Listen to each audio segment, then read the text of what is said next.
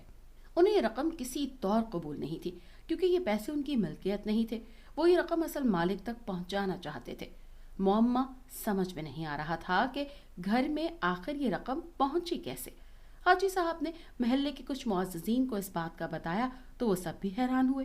پھر کچھ لوگوں نے انہیں تسلی دی کہ حاجی صاحب، آپ بچی کی شادی کے لیے پیسوں کے لیے پریشان تھے تو اللہ نے غیب سے مدد کر دی ہے، اسے بیٹی کی شادی میں استعمال کریں۔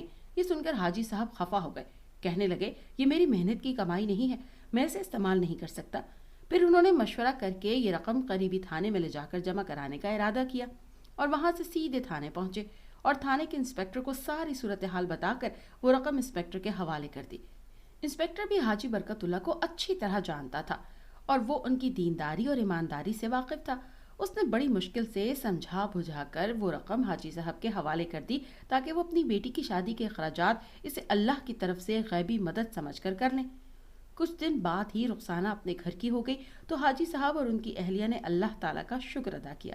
بیٹی کی شادی کے 1 سال میں ہی رمضان المبارک کی 27ویں شب حاجی برکت اللہ حرکت قلب بند ہونے کے باعث اپنے خالق حقیقی سے جا ملے۔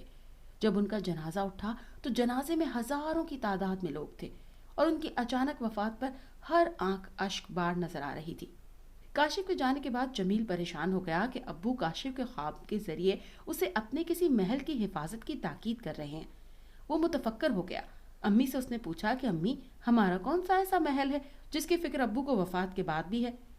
ہم تو شروع سے ہی اس 2 کمروں کے معمولی سے مکان میں رہ رہے ہیں۔ یہ سن کر اس کی امی بھی فکر مند ہو گئی کہ حاجی برکت اللہ اپنے کس محل کی طرف اشارہ کر رہے ہیں۔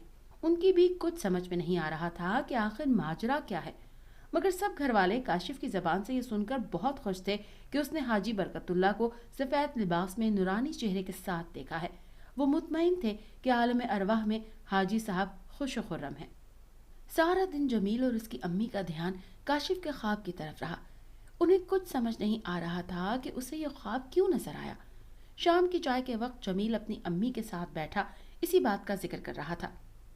بیٹا، ایسا کرو کہ مسجد جا کر مغرب کے بعد مولوی صاحب کو کاشف کا خواب سنا کر ان سے کوئی رائے لے لو، یقیناً مولوی صاحب ہمارے مناسب رہنمائی کر سکیں گے۔ جمیل کی امی نے اسے مسجد جانے کا مشورہ دیا۔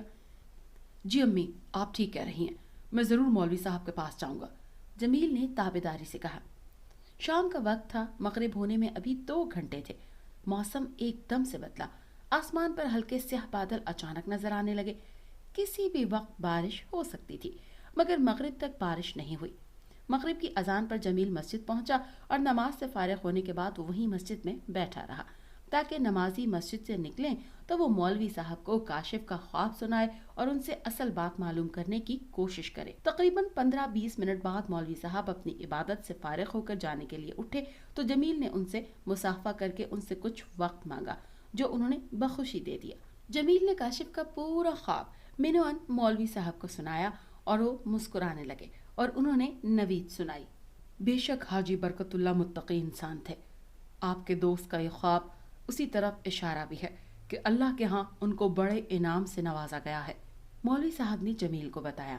میں آپ کی بات کا مطلب بالکل نہیں سمجھا مولوی صاحب، جمیل نے مولوی صاحب سے استفسار کیا۔ برخوردار، جب کوئی انسان وفات پاتا ہے تو ہم سب دعا کرتے ہیں کہ پروردگار فلاں کی قبر کو جنت کے باغوں میں سے ایک باغ بنا دے، اور جب اللہ اپنے نیک بندوں کو باغ دیتا ہے تو یقیناً اللہ انہیں جنت کے محلات سے بھی نوازتا ہے، اور آپ کے لیے ان کا یہ پیغام ہے کہ میرے محل کی حفاظت کرو، تو اس بات کی طرف اشارہ ہے کہ ان کی قبر جنت کے باغوں میں سے ایک باغ بن چکی ہے۔ مولوی صاحب نے تفصیل بتائی۔ الحمدللہ، جمیل کے منہ سے بے ساختہ نکلا۔ آپ حاجی صاحب کی قبر پر کتنے دن بعد جاتے ہیں؟ مولوی صاحب نے جمیل سے پوچھا۔ مولوی صاحب، مہینے 2 مہینے بعد جانا ہوتا ہے، آفس کی مصروفیات کی وجہ سے جا نہیں پاتا، جمیل نے جواب دیا۔ بیٹا، مجھے ایسا محسوس ہوتا ہے کہ ان کی قبر باہر کی طرف سے کسی مسئلے کا شکار ہے، جس کی وجہ سے انہیں یہ خوف ہے کہ پانی ان کی قبر میں داخل ہو سکتا ہے، مولوی صاحب نے اپنے علم کی روشنی میں بتایا۔ جی مولوی صاحب، واقعی میں کافی تاخیر سے ابو کی قبر پر جا پاتا ہوں، مجھے ان کی قبر کی دیکھ بھال کے لیے جلدی جلدی قبرستان جانا چاہیے۔ جمیل نے شرمندہ ہو کر سر جھکا کر جواب دیا۔ میرا خیال بھی یہی ہے کہ حاجی صاحب آپ کو یہ سب بتانے کے لیے آپ کے دوست کے خواب میں بھی آئے تھے۔ اب آپ کو قبرستان جا کر دیکھنا چاہیے، مولوی صاحب نے جمیل کو مشورہ دیا۔ مولوی صاحب، کل آفس سے چھٹی ہے اور اس کے بعد میں ابو کی قبر پر ضرور جاؤں گا۔ جمیل نے مولوی صاحب کا شکریہ ادا کرتے ہوئے جواب دیا اور سیدھا گھر آ گیا۔ گھر آ کر اس نے امی کو مولوی صاحب کی باتیں بتائیں تو امی نے بھی اسے مشورہ دیا کہ کل ضرور ابو کی قبر پر جائے۔ رات کا کھانا کھا کر وہ اپنے کمرے میں لیٹا ابو کے بارے میں کافی دیر تک سوچتا رہا اور انہیں یاد کر کے اس کا دل غمگین ہو گیا۔ اسی طرح لیٹے لیٹے وقت کا پتہ ہی نہیں چلا۔ اس نے دیوار پر لٹکی گھڑی پر نظر ڈالی تو رات کے 10 بجنے والے تھے۔ کچھ دیر میں اچانک باہر سے بادل گرجنے کی آوازیں سنائی دیں تو وہ ایک دم گھبرا گیا کہ ایک دم سے اس کے ذہن میں مولوی صاحب کی بات گردش کرنے لگی کہ ان کی قبر کو باہر کی طرف سے کوئی مسئلہ ہے، اور پھر کاشف کا خواب بھی ذہن میں ایک دم تازہ ہو گیا کہ جس میں انہوں نے کہا تھا کہ ان کے محل کی حفاظت کرو ورنہ ان کا لباس خراب ہو جائے گا۔ یہ خیال آتے ہی اس نے اسی وقت قبرستان جانے کا ارادہ کیا اور رات کے 10 بجے قبرستان کے لیے نکل گیا۔ جب جمیل کو ہوش آیا تو اس نے اپنے آپ کو جھونپڑی میں لیٹا دیکھا۔ اس وقت بھی اس کا سر کسی پھوڑے کی طرح دکھ رہا تھا۔ اس نے ہاتھ لگا کر سر کا زخم محسوس کرنے کی کوشش کی تو کسی نے اس کے سر کے زخم کو کپڑے کی مدد سے باندھ دیا تھا۔ اس نے نیم و آنکھوں سے جھونپڑی کا جائزہ لیا تو اس کے سامنے رات قبرستان والا واقعہ ایک دم سے گھوم گیا اور اسے یہ سمجھنے میں دیر نہیں لگی کہ وہ اس وقت یقیناً گورکن کی جھونپڑی میں ہے۔ اس نے فوراً گھڑی پر نگاہ ڈالی تو 6 بج رہے تھے۔ وہ ایک دم گھبرا کر اٹھ بیٹھا کیونکہ وہ ساری رات سے گھر سے باہر تھا۔ اسے فکر ہو گئی کہ رات بھر اس کی غیر موجودگی میں اس کی ماں نہ جانے کس حال میں ہوگی۔ اس نے ہمت کر کے اٹھنے کی کوشش کی۔ جیسے ہی اٹھ کر بیٹھا تو ایک ضعیف العمر شخص جو کہ حلیے سے گورکن محسوس ہوتا تھا جھونپڑی میں داخل ہوا۔ اب کیسی طبیعت ہے بیٹا؟ بوڑھے گورکن نے جمیل سے پوچھا۔ میں یہاں کیسے پہنچا؟ جمیل نے الٹا گورکن سے سوال کر ڈالا۔ رات 11:30 بجے کے وقت مجھے تمہاری چیخ کی آواز سنائی دی تھی۔ میں تو گھبرا کر باہر آیا، تم سامنے قبروں کے پاس بے ہوش پڑے تھے۔ اپنے ساتھیوں کے ہمراہ میں تم کو اپنی جھونپڑی میں لے آیا اور تمہارے زخم پر مرہم لگایا، بوڑھے نے جواب دیا۔ وہ اصل میں مجھے اپنے ابو کی قبر پر جانا ہے، جمیل نے اٹھتے ہی کہا۔